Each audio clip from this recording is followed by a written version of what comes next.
স্বাগতম জনাইছোঁ চেনেলটোৰ নতুন ভিডিঅ' এটা মাজলৈ। সো বন্ধুসকল, অসম কৃষি বিশ্ববিদ্যালয়ৰ ফালৰ পৰা আণ্ডাৰ গ্ৰেজুৱেট কোৰ্ছৰ যিটো প্ৰথম কাউন্সেলিং ফাৰ্ষ্ট কাউন্সেলিংৰ বাবে ইতিমধ্যে মেৰিট লিষ্ট মুকলি কৰিছে আৰু ইয়াৰ শেডুল টাইমটো শেডুল কৰি দিয়া হৈছে, কেতিয়া ইয়াতে কাউন্সেলিং লোৱা হ'ব, সকলো শেডুল কৰি দিয়া হৈছে। আপোনালোকে ৱেবছাইটত গ'লেই চাব পাৰিব। সো এইটো first merit list for the first round counselling for admission into various under graduate degree programmes for academic session 2025-26। আপোনালোকে ইয়াতে প্ৰগ্ৰামটো আণ্ডাৰ গ্ৰেজুৱেট হয় চিলেক্ট কৰিব। তাৰপিছত আপোনালোকে ইয়াতে চিলেক্ট কেটেগৰী নাইবা কোটা ইয়াতে ক্লিক কৰিব। তাৰপিছত ইয়াতে আপোনাৰ কোনটো হয়, আপুনি কোনটো কেটেগৰীৰ পৰা হয়, যদি কোনো কেটেগৰীৰ পৰা হয় সেইটো বা কোনটো কোটাৰ পৰা আপুনি এপ্লাই কৰিছিলে সেইটো আপুনি চিলেক্ট কৰিব, বা অপেন যিসকল হয় তেওঁলোকে অপেনত ক্লিক কৰিব। তাৰপিছত ভিউ মেৰিট লিষ্ট যিটো আছে তেওঁলোকে ইয়াতে ভিউ মেৰিট লিষ্টত ক্লিক কৰিব। মেৰিট লিষ্টটো চাব পাৰিব আৰু ইয়াতে সকলো ডিটেইলছটো দিয়া আছে। ইয়াতে কৈছে list of candidate for this round under graduate counselling of Assam agriculture university for the academic session 2025-26 will be held from 23 July to 25 July। তো 23 তাৰিখ, 24 তাৰিখ আৰু 25 তাৰিখ এই তিনিদিনা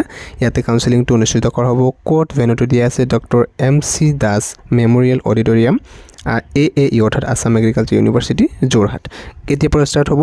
ৰাতিপুৱা 9:30 বজাৰ পৰা ষ্টাৰ্ট হ'ব। আৰু আপোনালোকক কেতিয়া গৈ পাবলৈ দিছে ইয়াতে candidate must report 9 AM। So ইয়াতে 9টা বজাৰ আগতে ইয়াতে বা 9টা বজাতে গৈ পাব লাগিব।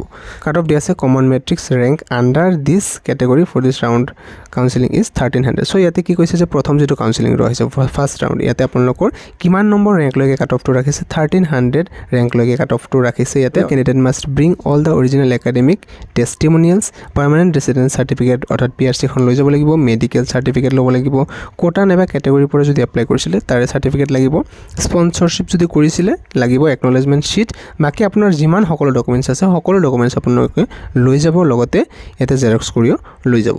ইয়াতে কৈছে যে আপোনালোকে পে'মেণ্ট এটা কৰিব লাগিব। The candidate will have to pay admission fees দিব লাগিব, ডিটেইল ইন ইনফৰমেশ্যন বুলেটিন যে আগত পাব্লিছ কৰিছিলে, ন'টিছ যেতিয়া পাব্লিছ কৰিছিলে যেতিয়া এপ্লাই ষ্টাৰ্ট হৈছিলে তাতে দিয়া আছে। চ' সেইটো আপোনালোকে পে'মেণ্ট কৰিব লাগিব। কেনেকৈ?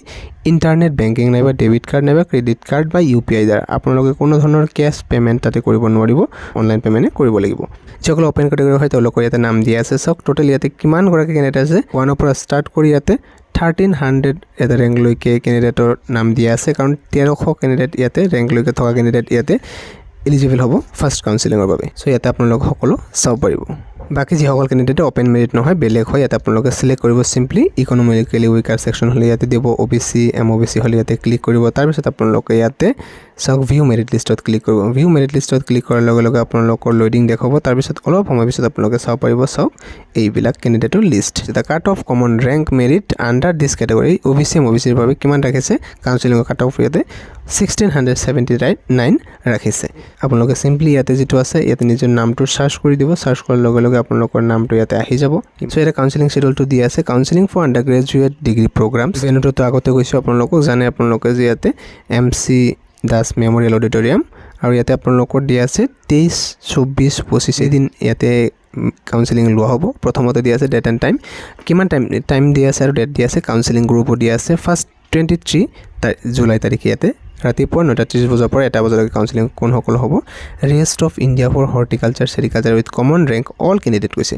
T growing state all candidate, agriculture extension assistant all candidate. তাৰপিছত ইয়াতে কৈছে veterinary field assistant all candidate, fishery sericulture demonstrator all কেণ্ডিডেটৰ কথা কৈছে, victims martyrs Assam agitation all candidate, আৰু অপেন মেৰিট যিসকল আছে উইথ কমন ৰেংক 1ৰ পৰা 350লৈকে তেওঁলোকক মাতিছে 23 জুলাই তাৰিখে। নেক্সট আপোনালোকে ইয়াতে চাব যিসকলৰ ইয়াতে open merit candidate with common rank 351 to 750 তেওঁলোকক 23 তাৰিখে 2টা বজাৰ পৰা 5 বজালৈকে মাতিছে, অৰ্থাৎ তেওঁলোকৰ ইমান টাইমত কাউন্সেলিংটো লোৱা হ'ব। তাৰপিছত কৈছে যে ইয়াতে 24 তাৰিখে ৰাতিপুৱা 9:30 বজাৰ পৰা 1 বজালৈকে open merit candidate with common rank যিসকল 751ৰ পৰা 1300লৈকে আছে, 24 জুলাই 2টা বজাৰ পৰা 5 বজালৈকে যিসকল কেণ্ডিডেট ইয়াতে EWS উইথ কমন ৰেংক 1301ৰ পৰা 1539, OBC candidate with common rank 1301ৰ পৰা 1679। বাকী ইয়াতে টাই আহোম, কোচ ৰাজবংশী, মৰাণ, মটক, চুতীয়া, TGL সকলো দিয়া আছে। কমন CST PST এই সকলো দিয়া আছে। নেক্সট আপোনালোকে 25 জুলাইতো দিয়া আছে কোনসকলৰ, 25 জুলাই 2টা বজাৰ পৰা এইটো দিয়া আছে।